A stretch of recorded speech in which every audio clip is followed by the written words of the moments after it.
Welcome to dream home. చిరు ఉద్యోగైనా, software employee అయినా, దుకాణదారుడైనా, వ్యాపారవేత్త అయినా సొంతిల్లు ప్రతి ఒక్కరి కల. అపార్ట్మెంట్లు, గేటెడ్ కమ్యూనిటీలు, ఇండిపెండెంట్ ఇల్లు, డూప్లెక్స్ విల్లాలు, ఫ్లాట్లు, ఫామ్ హౌస్లు ఎక్కడ కొనాలి, ఎలా కొనాలి అనే సందేహాలన్నీ తీర్చేందుకు డ్రీమ్ హోమ్ మీ ముందుకు వచ్చేసింది. ముందుగా హెడ్లైన్స్ చూద్దాం.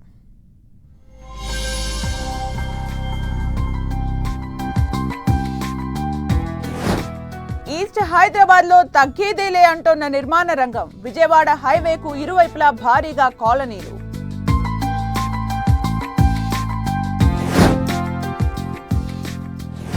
అఫోర్డబుల్ ప్రాపర్టీస్ పై మిడిల్ క్లాస్ మక్కువ. నగర శివార్లలో భారీగా పెరిగిన కొత్త నిర్మాణాలు.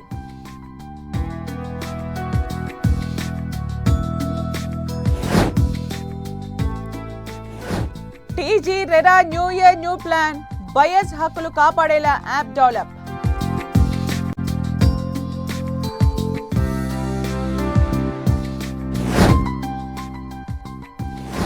పెట్టుబడులకు బెస్ట్ చాయిస్ గా SRR fortune infra developers. Hyderabad కు చేరువలో ముస్తాబైన కొత్త ప్రాపర్టీలు.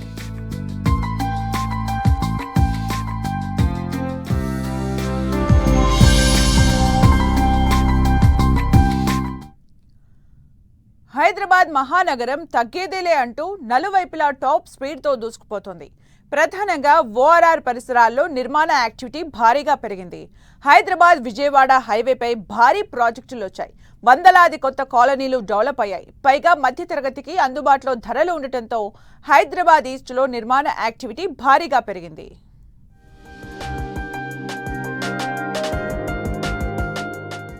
ఈస్ట్ హైదరాబాద్లో భారీగా విస్తరిస్తున్న నిర్మాణ రంగం. హైదరాబాద్ విజయవాడ హైవేలో పెరుగుతున్న కాలనీలు. అఫోర్డబుల్ రేట్స్లో అందుబాటులో ఉన్న చూడచక్కని నిర్మాణాలు. హైవేకు ఇరువైపులా 4-5 కిలోమీటర్లు విస్తరించిన కాలనీలు. చక్కని ట్రాన్స్పోర్ట్ ఫెసిలిటీ ఉండటంతో ప్రాపర్టీ కొనుగోలుకు బయ్యర్స్ ఆసక్తి. ఈస్ట్ హైదరాబాద్లో కన్స్ట్రక్షన్ రంగం సూపర్ ఫాస్ట్ తో దూసుకుపోతోంది. వెస్ట్ హైదరాబాద్ తో పాటు సెంట్రల్ సిటీలో ప్రాపర్టీ ధరలు ఆకాశాన్నంటడంతో బయ్యర్స్ ఈస్ట్ హైదరాబాద్ పై ఫోకస్ పెట్టారు. సిటీకి కాస్త దూరమైన తక్కువ బడ్జెట్లో అందుబాటులో ఉన్న ప్రాపర్టీలపై మధ్యతరగతి ప్రజలు ఫోకస్ పెట్టారు. దీంతో సిటీ అవుట్కట్స్ లోని విల్లా ప్రాజెక్టులతో పాటు భారీ బహుళ అంతస్తుల నిర్మాణాలు, గేటెడ్ కమ్యూనిటీ ప్రాజెక్టులు, లేఅవుట్ ప్రాజెక్టులకు డిమాండ్ భారీగా పెరిగింది. హైదరాబాద్ విజయవాడ హైవేలో గత కొన్నేళ్లుగా రియాల్టీ రంగం దూకుడు కొనసాగిస్తోంది. ముఖ్యంగా ఎల్బీనగర్ దాటిన తరువాత పలు భారీ ప్రాజెక్టులు డెవలప్ అయ్యాయి. ఎల్బీనగర్ పరిసర ప్రాంతాల్లోని వనస్థలిపురం, హయత్ నగర్, బిఎన్ రెడ్డి నగర్, హస్తినాపురం తదితర ప్రాంతాల్లో ప్రస్తుతం బహుళ అంతస్తుల భవనాల నిర్మాణ యాక్టివిటీ భారీగా పెరిగింది. మిడిల్ క్లాస్ బయ్యర్స్ ను దృష్టిలో ఉంచుకుని 1000 నుంచి 1500 ఎస్ఎఫ్టీలో పలు నిర్మాణ సంస్థలు ప్రాపర్టీలను డెవలప్ చేస్తున్నాయి. వరల్డ్ క్లాస్ ఎమ్యూనిటీస్ తో పలు ప్రాపర్టీలు ప్రస్తుతం అందుబాటులో ఉన్నాయి. ముఖ్యంగా 50 లక్షల నుంచి 60 లక్షల రేంజ్లోని ప్రాపర్టీలను కొనుగోలు చేసేందుకు బయ్యర్స్ అధికంగా ఆసక్తి చూపుతున్నారు. విజయవాడ రహదారి కూడా కొద్దిగా ఇన్సైడ్ ఒక 4-5 కిలోమీటర్స్ ఇన్సైడ్ ఉన్న దగ్గర వచ్చేసి కొద్ది లోపలికి ఉన్నందుకు రేట్లు కూడా తక్కువనే ఉన్నాయి.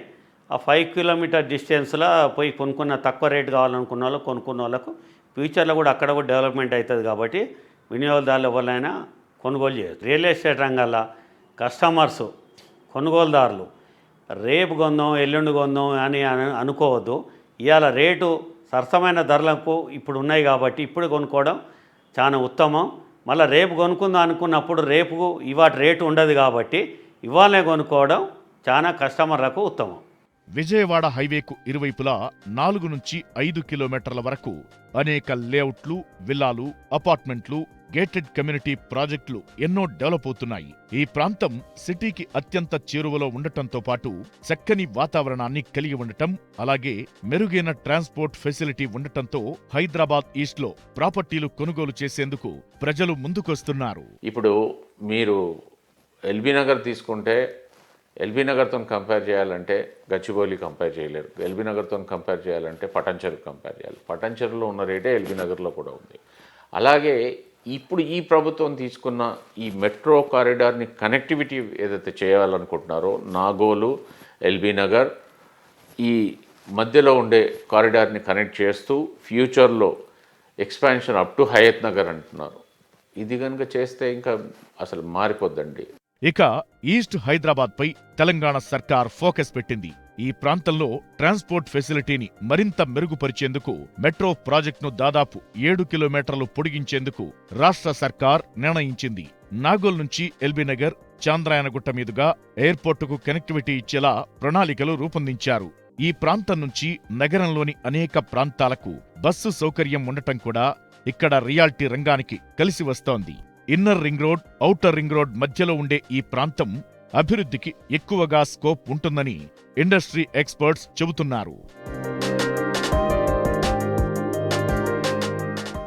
ఒకవైపు నేషనల్ హైవే, మరోవైపు మెట్రో కనెక్టివిటీతో హైదరాబాద్కు ముఖద్వారంగా ఉన్న ఎల్బీ నగర్, హయత్ నగర్ ప్రాంతాల్లో ప్రస్తుతం రియాల్టీ రంగం జోరు మీదుందని ఇండస్ట్రీ ఎక్స్పర్ట్స్ చెబుతున్నారు.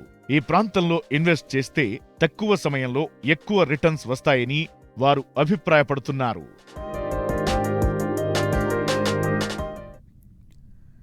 కొత్త ఏడాదిలో సరికొత్త ప్లాన్తో రెడీ అయింది తెలంగాణ రెరా. రియల్ ఎస్టేట్ రంగంలో పారదర్శకత, జవాబుదారీతనం పెంచి బయర్స్ ప్రయోజనాలను రక్షించేలా టీజీ రెరా సరికొత్త ప్లాన్ రూపొందించింది. మరింత సాంకేతికతను అందిపుచ్చుకొని ఇటు బిల్డర్స్కు, అటు కొనుగోలుదారులకు సౌకర్యవంతమైన సేవలందించేలా రెరా అధికారులు రెడీ అయ్యారు. ఇప్పటి వరకు రెరా వెబ్సైట్లో రిజిస్ట్రేషన్ల ఫిర్యాదులను స్వీకరిస్తున్న అధికారులు తాజాగా ప్రత్యేక యాప్ను సిద్ధం చేస్తున్నారు. ఈ యాప్ ద్వారా ఆయా ప్రాజెక్టుల వివరాలు తెలుసుకోవడంతో పాటు రెరాకు ఫిర్యాదు చేయొచ్చని అధికారులు చెబుతున్నారు.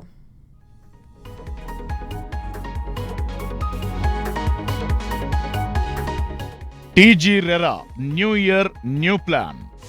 ఫిర్యాదుల కోసం యాప్ను సిద్ధం చేస్తున్న అధికారులు. బయ్యర్స్ హక్కులు కాపాడేలా యాప్ డెవలప్. ఈ యాప్ ద్వారా సులువుగా ప్రాజెక్టుల వివరాలు తెలుసుకునే అవకాశం. యాప్ అందుబాటులోకొస్తే అనార్గనైజ్డ్ సెక్టార్లో తగ్గనున్న మోసాలు.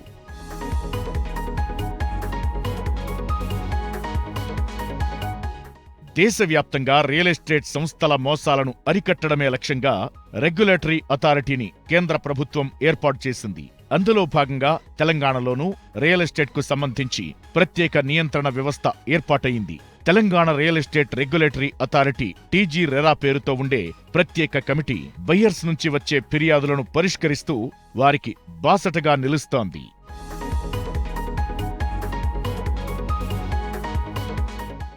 గతంలో రియల్ ఎస్టేట్ రంగంలోని అనార్గనైజ్డ్ బిల్డర్లు ఎంతో మంది ప్రజలను మోసం చేశారు. రెరా ఏర్పాటుతో ఈ మోసాలకు బ్రేక్ పడింది. ప్రతి బిల్డర్ తమ ప్రాజెక్టులను రెరాలో రిజిస్ట్రేషన్ చేసుకోవాల్సిందే. రెరా నిబంధనల ప్రకారం హామీ ఇచ్చిన సమయంలోపు ప్రాపర్టీలను హ్యాండోవర్ చేయాల్సిందే. నిర్మాణం ఎప్పటి వరకు పూర్తవుతుంది, ఎలాంటి ఎమ్యూనిటీస్ కల్పిస్తామన్న అంశాలను ఖచ్చితంగా రెరాకు బిల్డర్లు తెలియజేయాల్సి ఉంటుంది. అంతేకాకుండా నిర్మాణ సమయంలో బయ్యర్స్ చెల్లించే డబ్బు వివరాలను ప్రతి 3 నెలలకు ఒకసారి సమర్పించాల్సి ఉంటుంది. ఒకవేళ బిల్డర్లు సరైన వివరాలు సమర్పించకుంటే వారిపై కఠిన చర్యలు తీసుకుంటోంది.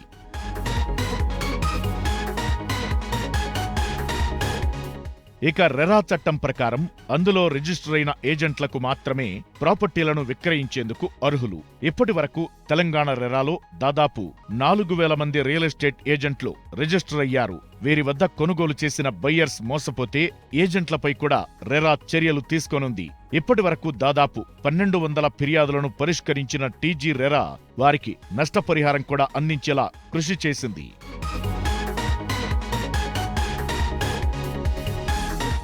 తాజాగా టీఎస్ రెరా బయ్యర్స్ కు మరింత సౌలభ్యంగా ఉండేందుకు ప్రత్యేక యాప్ రూపొందిస్తోంది.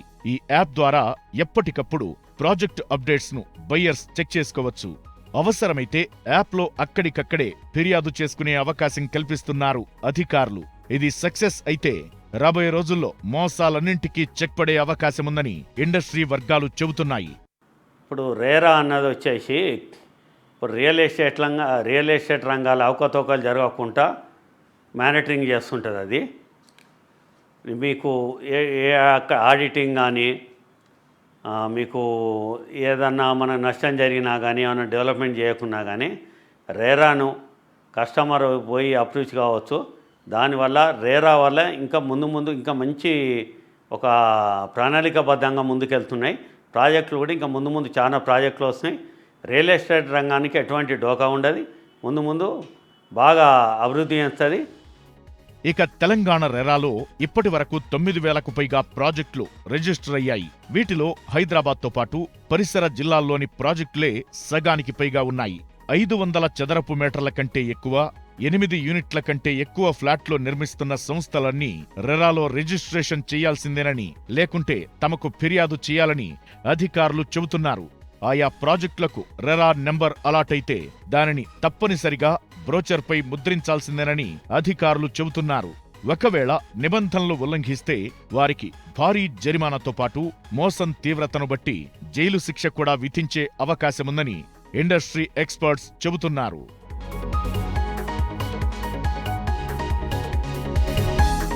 రెరాలో రిజిస్ట్రేషన్ లేకుండా ప్రీలాంచ్ ఆఫర్లు ప్రకటించడం, బైబ్యాక్ స్కీమ్స్ పేరుతో ప్రచారాలపై ఫిర్యాదు చేయొచ్చు.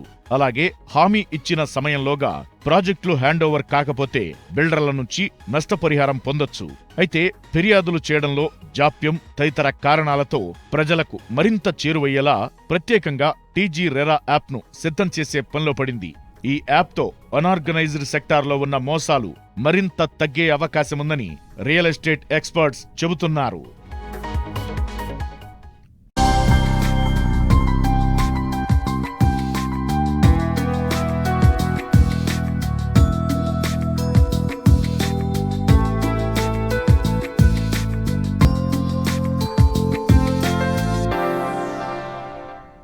తక్కువ సమయంలోనే రియల్ ఎస్టేట్ రంగంలో అత్యుత్తమ సంస్థగా ఎదిగింది SRR fortune infra developers.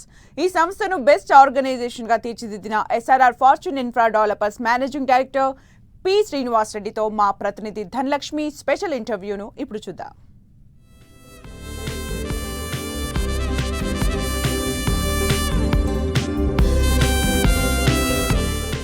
Hi అందరికీ నమస్తే, welcome to a special interview with NTV. నేను లక్ష్మి.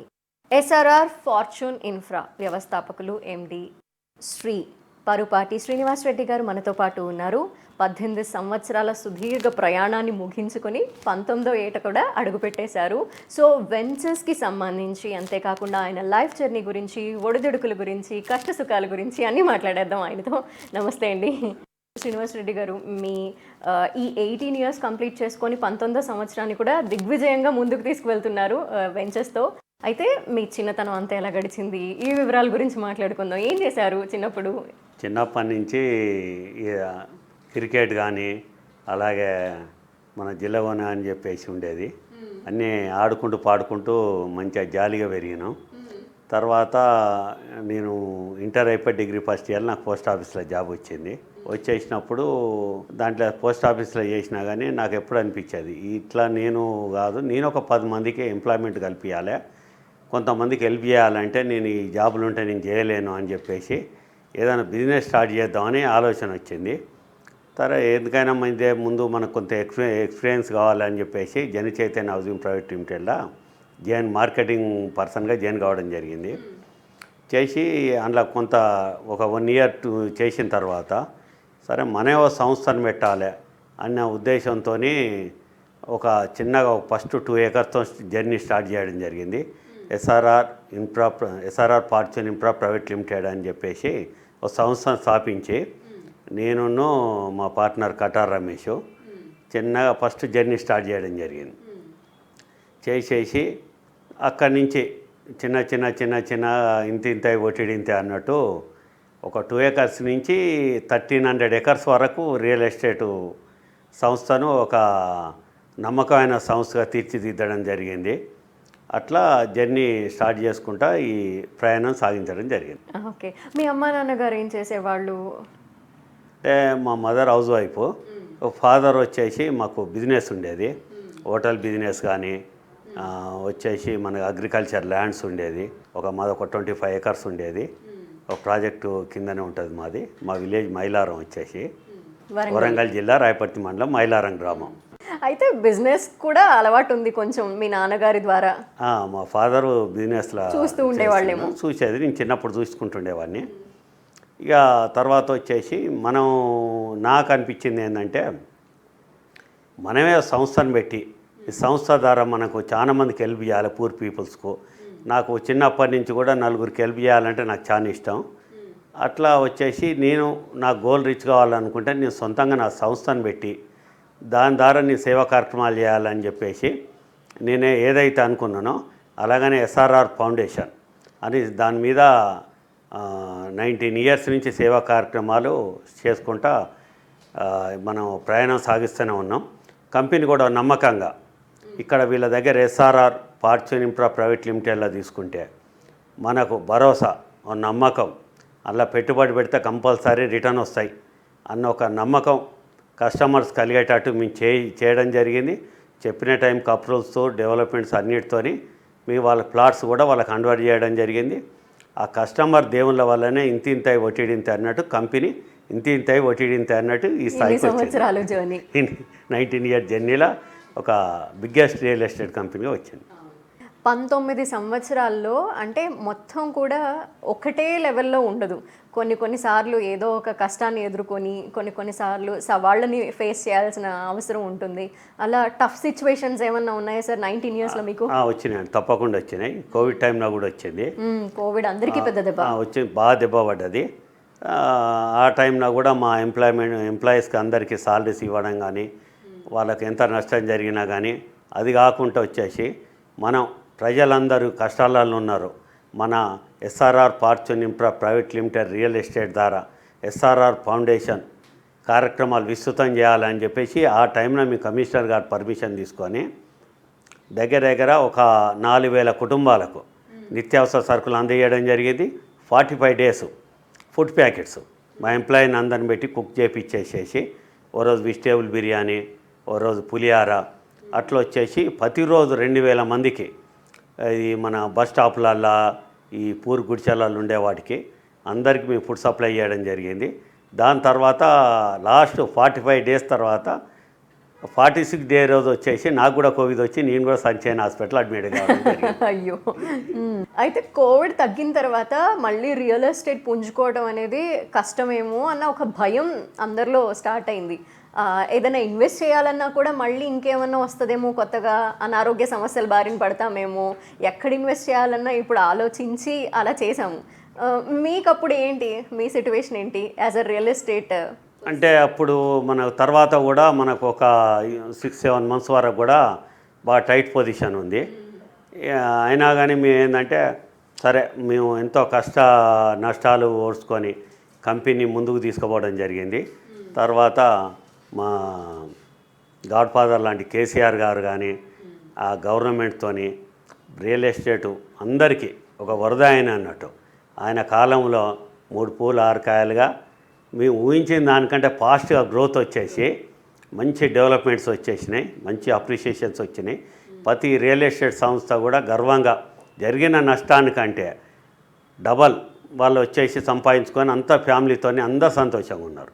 ఎందుకంటే ఒక రియల్ ఎస్టేట్ బాగుంటే దీని మీద వచ్చేసి మనకు షాప్స్ బాగుంటాయి, లిక్కర్ ఆల్రెడీ వైన్స్ అది బాగుంటుంది, అలాగే గోల్డ్, దీనికి సంబంధించి చుట్టూ ఈ పరిధి అన్నది విస్తృతంగా ఉండేసి ప్రతి రియల్ ఎస్టేట్కి సంబంధించి ప్రతి ఒక్క రెస్టారెంట్ నడవాలన్నా కానీ రియల్ ఎస్టేట్ బాగుంటేనే మంచి కాస్ట్లీ హోటల్స్ కానీ రెస్టారెంట్స్ కానీ టూరిజం కానీ అన్నీ ప్రతి రంగం కూడా పురోగతి ఇస్తుందంటే అది రియల్ ఎస్టేటే కారణం. దీనికి అనుబంధంగా ఉన్నది, అంతా బాగుంది. మనకు తర్వాత వచ్చేసి మనకు ఎలక్షన్ బిఫోర్ ఒక 6 మంత్స్ నుంచి డౌన్ అవ్వుకుంటూ వస్తున్నది. అది ఇప్పుడు రియల్ ఎస్టేటు కొద్దిగా ఇబ్బంది పడుకుంటున్నారు. ఇప్పుడు కూడా మంచి రోజులు వస్తాయని చెప్పేసి మేము అందరూ ఆశాభావం వ్యక్తం చేస్తున్నాం. ఈ వెంచర్ ఏదైనా స్టార్ట్ చేయబోతున్నారు అనుకోండి, అది ఎక్కడ స్టార్ట్ చేయాలి, ఏ లొకేషన్ అయితే బాగుంటుంది, అలాంటివి ఎలా ఆలోచిస్తారు? అంటే మేము వెంచర్ వేసేటప్పుడు ముందు చూజ్ చేసుకుంటాం. మెయిన్ ఏంటంటే ట్రాన్స్పోర్ట్ బాగుందా లేదా, కనెక్టివిటీ రోడ్స్ బాగున్నాయా లేవా, సరౌండింగ్ ప్రాజెక్ట్స్ ఉన్నాయా లేవా, ఫ్యూచర్లో ఈ ఏరియా అయితే బాగా డెవలప్మెంట్ వస్తుంది, గవర్నమెంట్ ప్రాజెక్ట్స్ వస్తాయి. దీనివల్ల ఇక్కడ పెట్టేస్తే ట్రాన్స్పోర్ట్కి ఇట్లా అన్ని రకాలు బాగుండి రైల్వే కనెక్టివిటీ కానీ బస్సు కనెక్టివిటీ కానీ అలాగే వచ్చేసి మనకు ఇంటర్నేషనల్ ఎయిర్పోర్ట్ కనెక్టివిటీ కానీ అలాగే ఐటీ కనెక్టివిటీ కానీ ట్రాన్స్పోర్ట్ బాగుంటే ఇక్కడ ఇన్వెస్ట్మెంటు అందరు చేస్తారు అని చెప్పేసి అది చూజ్ చేసుకొని ఆ ఏరియాలో ల్యాండ్ తీసుకోవడం జరుగుతుంది. ఓకే, ఇప్పుడు ఎక్కడెక్కడ ఉన్నాయి సార్ వెంచర్స్ మీవి? ఇప్పుడు మా వచ్చేసి సంగారెడ్డి త్రిబుల్ జంక్షన్ దగ్గర జస్ట్ హైవేకి 1/2 కిలోమీటరు 100 ఫీట్ రోడ్ కానుకొనే ఉంటుంది, బ్లాక్ టాప్ రోడ్ కానుకొని పెద్దాపూర్ దగ్గర. అక్కడ వచ్చేసి డిటీసీపీ లేఅవుట్ ఉందండి, R9. అలాగే వచ్చేసి మనకు నాందేడ్ అవి ఇప్పుడు కొత్త పడ్డది కంది దగ్గర నుంచి, కంది నుంచి నాందేడ్కి వెళ్ళే రోడ్లో నేషనల్ హైవేకి వచ్చేసి అక్కడ కూడా మాది ఒక 40 ఎకర్స్ లేఅవుట్, 10 ఎకర్స్ అప్రూవల్ వచ్చింది, డిటీసీ అప్రూవల్. డెవలప్మెంట్స్ కూడా మోస్ట్లీ అయిపోయినాయి. ఆడ కూడా మేము హైవే కానుకొని కనెక్టివిటీ రోడ్ కానుకొని బాగా రిచ్ అయ్యేటట్టు ఉండేటట్టు అక్కడ కూడా వెంచర్ వేయడం జరిగింది. ఇంకోటి వచ్చి షాద్నగర్ టౌన్లో మున్సిపాలిటీ పరిధిలో ఉంటుంది, మిలేనియం టౌన్షిప్ కానుకొని అక్కడ కూడా ఒక 10 ఎకర్స్ వేసినాం, ఒక 10 ఎకర్స్ కన్స్ట్రక్షన్ కూడా చేయబోతున్నాం. అలాగే మహేశ్వరం టౌన్లో ఇప్పుడు 4th ఎస్టేట్ 4th సిటీ అంటున్నారు కదా, ఆ మహేశ్వరం టౌన్లో 2 వెంచర్ వేయడం. శివాలయం దగ్గర జస్ట్ 500 మీటర్స్ ఉంటుంది, అక్కడ ఒకటి వేయడం జరిగింది. ఇంకోటి కలెక్టర్ ఆఫీస్కు ఆనుకొని వచ్చేసి ఇంకో వెంచర్ కూడా చేయడం జరిగింది. ఇంకోటి వచ్చేసి చాలామంది కస్టమర్స్ ఏంటంటే మాకు గ్రీనరీ కావాలి, పామ్ ల్యాండ్స్ మీరు కూడా వేయచ్చు కదా అని చెప్పి మమ్మల్ని అడగడం జరిగింది. పటాన్చర్ నుంచి 10 కిలోమీటర్స్ 100 ఫీట్ రోడ్డు ఆనుకొని ఉంటుంది, నర్సాపూర్ హైవే. దానికి ఆనుకొని 200 ఎకర్స్ వేయడం జరిగింది. అక్కడ కూడా ఒక 50,000 స్క్వేర్ యార్డ్స్ అవైలబుల్ ఉన్నాయి ఇప్పుడు అమ్మడానికి. అదొక వెంచర్ ఉంది. మనకు ఇంకోటి కొల్లూరు దగ్గర వచ్చేసి గచ్చిబౌలి నుంచి 10 కిలోమీటర్స్, అక్కడ వచ్చేసి నందిగామ దగ్గర 2 వెంచర్స్ ఉన్నాయి. మా దగ్గర ఇప్పుడు ప్రజెంట్ ఒక 7 వెంచర్స్ రన్నింగ్లో ఉన్నాయి. ఓకే, ఇవన్నీ కూడా కనెక్టివిటీ ఈజీగా ఉంది అండ్ హైవే కూడా చాలా దగ్గర ఉంది. ఈజీగా కనెక్టివిటీ ఉండి విల్లాస్ ఉన్నాయి, అలాగే కన్స్ట్రక్షన్ వస్తున్నాయి, మంచి గ్రోత్ ఉండే ప్రాజెక్ట్స్. ఫ్యూచర్ కూడా బాగుంటుంది, ఎందుకంటే హైదరాబాద్ సిటీ అన్నది ప్రపంచాన్నే ఒక ఇంటర్నేషనల్ సిటీలో ఎట్లున్నాయో మనకు యుఎస్ఏలో ఇట్లా ఎట్లుంటాయో అట్లా డల్లాస్ కానీ చికాగో కానీ ఎట్లున్నాయో అట్నే ఇక్కడ వాటిని మించిన సిటీ హైదరాబాద్ సిటీది. ఎందుకంటే ఇది మెట్రోపాలిటన్ సిటీ, మీకు శాటిలైట్ టౌన్షిప్స్ కానీ అలాగే విల్లా ప్రాజెక్ట్స్ కానీ తొందరగా గ్రోత్ వచ్చి తొందరగా డెవలప్మెంట్ అవుతున్న ఏరియా ఇది హైదరాబాద్. ఎందుకంటే వెదర్ పరంగా కానీ ట్రాన్స్పోర్ట్ పరంగా కానీ అలాగే మనకు ఇది ఇంటర్నేషనల్ ఎయిర్పోర్ట్ కానీ ఫార్మా సిటీ కానీ అలాగే హార్డ్వేర్ పార్క్ కానీ ఫ్యాబ్ సిటీ కానీ అన్నిటికీ అనుసంధానంగా ఉన్నది హైదరాబాద్ సిటీ. ఎందుకంటే ఓఆర్ఆర్ దానికి అనుసంధానంగా R రీజనల్ రింగ్ రోడ్ అని వేయడం జరిగింది. ఈ ఓఆర్ఆర్కు RRRకు వచ్చేసి ఈ కనెక్టివిటీ రోడ్స్ అటాచ్డ్ చేస్తున్నారు. దానివల్ల దానికి కూడా మోనో ట్రైన్ అని చెప్పి సెంట్రల్ గవర్నమెంట్ ఒక రీజనల్ రింగ్ రోడ్ చుట్టూ పరిధి దానికి ఈ రింగ్ ట్రోన్ అని వేసేసేసి దాన్ని కూడా ఆ ప్రాజెక్టు స్టార్ట్ చేస్తున్నారు. దానివల్ల ఏంటంటే ఇది గేమ్ చేంజర్ అన్నారు RRR అన్నది. దానివల్ల మంచి గ్రోత్ ఉంటుంది ఫ్యూచర్లో. మన ఓఆర్ఆర్ ఎంత డిమాండ్ వచ్చిందో మనం చూసినాం, ఎంత డెవలప్మెంట్ అయిందో, దానికి 3 times RRR అన్నది డెవలప్మెంట్ అవుతుంది. దాన్ని చూజ్ చేసుకుని RRR ఎక్కడ వస్తుంది ఏంది జంక్షన్స్ ఏడున్నాయి దాన్ని పరంగా చూసుకొని మనకు సారపల్లి విలేజ్ అని ఉంటుంది మనకు నాందేడ్ హైవే, జస్ట్ మన సైట్ నుంచి 1/2 కిలోమీటర్ జంక్షన్ వస్తుంది, అది RRR జంక్షన్. దాన్ని చూజ్ చేసుకోవడం జరిగింది ఎక్కడ ప్రాజెక్ట్ వస్తుంది నేను చూస్తున్నాను. పెద్దాపూర్ దగ్గర జస్ట్ అది 700 మీటర్స్ ఉంటుంది జంక్షన్కు, అది అక్కడ పెద్దాపూర్ దగ్గర చూజ్ చేసుకోవడం జరిగింది. షాద్నగర్ టౌన్లో ఉంది, ఆ RRRకు మనకు ఎయిర్పోర్టుకు అన్నిటికీ కనెక్టివిటీ ఉంది. అక్కడ కూడా షాద్నగర్ టౌన్లో అక్కడ కూడా ఐటీ పార్క్ కూడా ఉన్నది మన మైక్రోసాఫ్ట్ వాళ్ళది, ఇంకా ఐటీ ప్రాజెక్ట్స్ కూడా వస్తున్నాయి. దాని అనుసంధానంగా ఉన్నది కాబట్టి అక్కడ చూజ్ చేసుకోవడం జరిగింది. మహేశ్వరం కూడా చాలా ప్రాజెక్ట్స్ వచ్చినాయి, దానికి అనుసంధానంగా అక్కడ ఓఆర్ఆర్ గిట్ల దగ్గర ఉంటుంది కాబట్టి ఇంటర్నేషనల్ ఎయిర్పోర్ట్కు అనుసంధానంగా ఉన్నది, ఫార్మా సిటీకి ఫ్యాబ్ సిటీకి అన్నిటికీ అనుకూలంగా ఉన్నది కాబట్టి అక్కడ కూడా చూజ్ చేసుకోవడం జరిగింది. మా SRR fortune infra developers LLP private limited వారి ఉదయ నమస్కారాలు. థ్యాంక్ యూ అండి. ఇది వాటి స్పెషల్ ఇంటర్వ్యూ. చూస్తూనే ఉండండి 10 TV.